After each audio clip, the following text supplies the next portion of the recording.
تو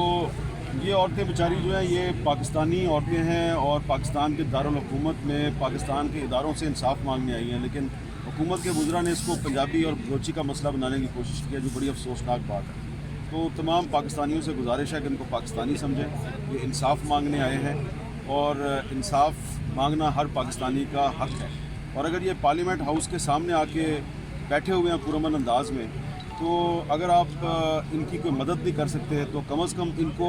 ان ناکردہ گناہوں کے تانے نہ ماریں جن میں کہ ان کا کوئی کردار نہیں ہے۔ اگر بلوچستان میں کسی پنجابی کو گولی ماری گئی ہے تو اس قابل مذمت واقعہ، اس کی یہ بھی مذمت کرتے ہیں۔ تو جنہوں نے گولی ماری ہے وہ تو پاکستان کو مانتے ہی نہیں، تو یہ تو پاکستان کو مانتے ہیں، اس لیے پاکستان کے دارالحکومت میں آ کے پاکستان کی حکومت سے انصاف مانگ رہے ہیں۔ تو اگر یہ پاکستان کی حکومت سے انصاف مانگ رہے ہیں تو پھر ان کو دہشت گردوں کے ساتھ ملانا بڑی زیادہ کی پارلیمنٹ کے سامنے بیٹھے ہوئے ہیں اور پاکستان کی پارلیمنٹ کے پیشانی پہ لکھا ہوا ہے لا الہ الا اللہ محمد رسول اللہ، اور یہاں پر ایک بچی ہے، اس کا نام ہے حسیبہ کمرانی۔ وہ کہتی ہے میں آپ کی مسلمان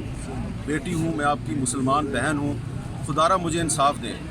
تو وہ اپنے آپ کو مسلمان کہہ رہی ہے، وہ کہتی ہے میں پاکستان کے آئین کو بھی مانتی ہوں۔ تو وہ اگر مسلمان بھی ہے، پاکستان کے آئین کو بھی مانتی ہے اور انصاف مانگنے بلوچستان سے سینکڑوں میل کا سفر طے کر کے اگر اسلام آباد آئی ہے تو اس کا مطلب ہے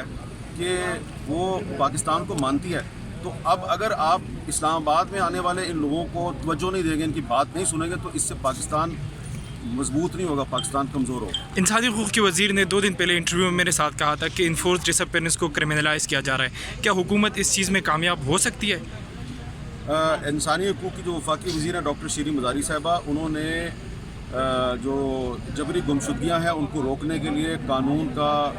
جو ڈرافٹ ہے وہ تیار کر کے وزارت قانون کو بھجوایا ہوا ہے، لیکن وزارت قانون جو ہے وہ اس قانون کے ڈرافٹ پر ہنیر سانپ بن کر بیٹھی ہوئی ہے، اس کو آگے نہیں جانے دے رہی۔